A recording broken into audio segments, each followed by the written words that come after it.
Hey, this is Wolf here from Armoury-Terrain, and if you have friends, like I have friends, who are mainly in the Larp scene, when you have a party and they all get together, we tend to boast about what we did at Larp, and then the boasts get more and more, let's say, loud and flamboyant, and then before you know it, people want to fight. Now the problem is, my Larp group, which is a pretty much non-combat pirate group, we actually play with steel swords a lot of the time when we're out in the public, simply because they work better for the photo opportunities. Now, nobody in their right minds, or even us pirates for that matter, would spar with steel swords while drinking. So the next option that comes to mind is using a synthetic blade like this one, which is a Rowling's vinyl blade.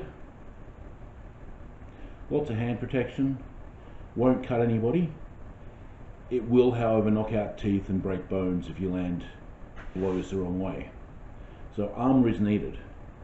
Problem is, my party is next weekend, and as I speak to you now at midnight, it's 90 degrees Fahrenheit for those people over in the States, which is about 27-28 degrees Celsius, and that's at midnight, so it's just too damn hot to wear armour.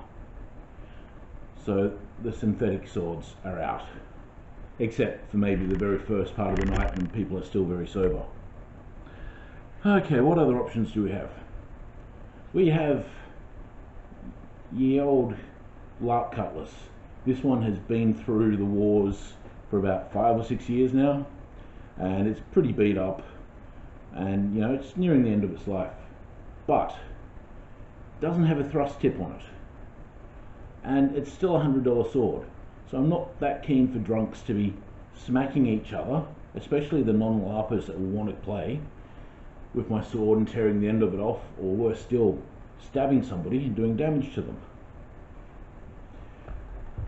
So what does that leave, I hear you ask? Well, I mean, there's always the cheap swords that you can buy from the cheap shops. This one's been updated. It actually has a fiberglass core in it and a latex covered blade and a grip and so forth. So from a $5 sword, this is now a $15 sword, and it's not bad. It does the job. It goes to most of the pubs when we go pub crawling and so forth. But once again, not a thrust tip. I mean, it's not bad, but I wouldn't want to be on the receiving end of somebody when they're very drunk. So what the hell do I do? Well, what we're going to do is build some combat hammers. That's right, hammers. Nice, big, broad striking surfaces. And what's more, I'm going to show you how to build them for under $10 a hammer. Okay, cheap hammers for hitting each other with at a party, yet still look good enough to go to Larp for under $10.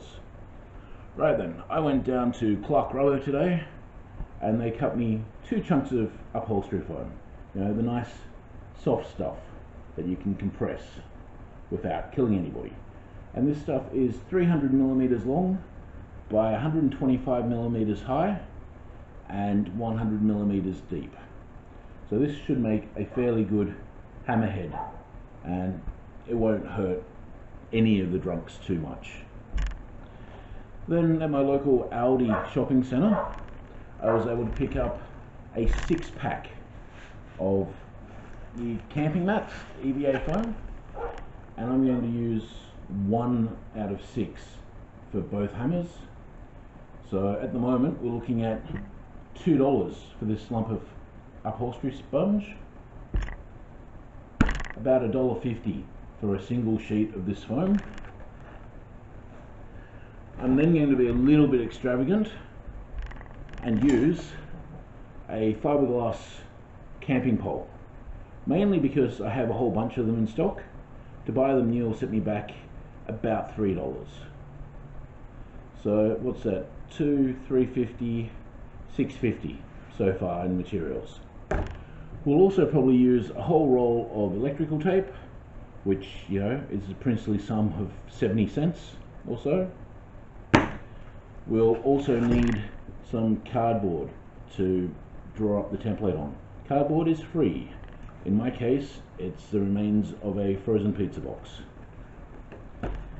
Also need just a small amount of gaff tape, so small that I'm not even factoring it in on this build. Tools that I'll be using on this build are a standard knife with a retractable blade, that's all I need, some contact adhesive and a ruler. That's it. Okay, let's get to building. After drawing all of these templates onto a single sheet of foam, I was able to cut all 6 out of the one sheet. I did have to reverse one of them around that way. The head here is 100 mils long by 75 wide, and the handle is just a free-formed handle, however you want to draw it. I like a bit of shape in mine. Now with 2 of the 6 templates, you're going to need to cut a slot out of them to put your fiberglass rod in there. Then on either end we put a little bit of gaff tape or cloth tape, or if you're really fancy, Kevlar tape, just to stop the thing bending, splitting, and then the core poking out. So when you have the 3 laminated together, you can then shape it with a sharp knife or a belt sander, or in this case, because it's late at night and I didn't want to use too many power tools, I just used my trusty Dremel with a sanding bit on it, and it's just a matter of practice and you can take the edges off. Strongly recommend dust mask while you're doing this, because otherwise you're going to breathe in all the blue dust that comes off it, and every time you sneeze, it's going to look like you've been snorting Smurfs, and nobody wants to see like this snorting Smurfs. Right, my next step is to wrap this handle in electrical tape. Now because I'm wrapping it in electrical tape, I wasn't too fussed about shaping it properly, because as the electrical tape pulls tight, it'll pull it into shape. Now remember guys, this stuff only sticks to itself. So as you're wrapping it around, you get 2 or 3 even full layers first, where you're starting off, and then make sure you get at least half coverage, because otherwise it's going to shift all over the place. I'm going to wrap this handle and then I'll be back to show you the last step. Once you have your 2 handles the way you want them, it's time to start working on the head. Now the reason that we have a flat part on the top of this that's integral to the handle is for blade alignment or head alignment. Since it's a hammer, it means that hopefully the head should stay to the front when we're swinging it. Now speaking of head, this is the block of foam that I got earlier. What I've done is cut a slot in it for this handle to slide in, and then I've just badly shaped it down a bit. So head, handle, lots of glue, slide it in, and we have a hammer. Wow, sort of a hammer, but something that's not going to hurt anybody while drunk and fighting in a circle.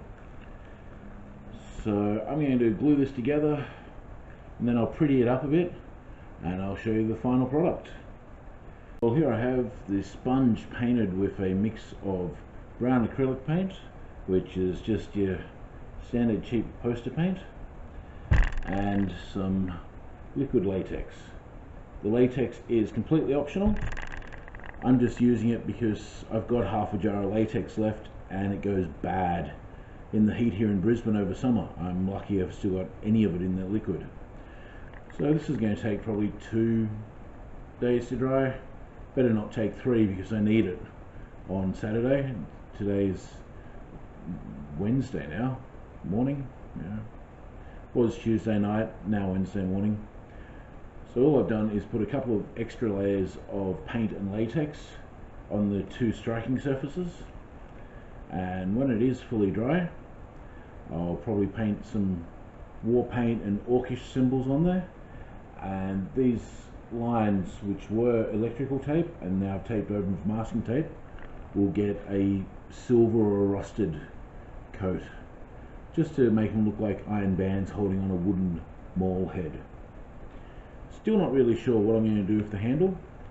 Being that the party is only a couple of days away and I go back to work tomorrow, I'll probably leave it just black electrical tape. But should I feel the urge to do it up properly, all I need to do is grab some tacky glue, give this a coat of tacky glue, put some thin material, a cotton or a polycotton on it, stretch out most of the wrinkles, and then just paint the latex and paint mix straight over it, and it'll turn out to be quite a nice handle. So if they survive drunken combat at my party, I might do them up pretty, but it's highly doubtful. Anyway, for the very finished product of these cheap hammers, tune in to my shield building video and I'll show them finished. So, total cost of this build, maybe $6 in tent poles, $4 in foam, $1.50 worth of EVA rubber, and 70 or 80 cents worth of electrical tape, along with some paint, contact adhesive and latex.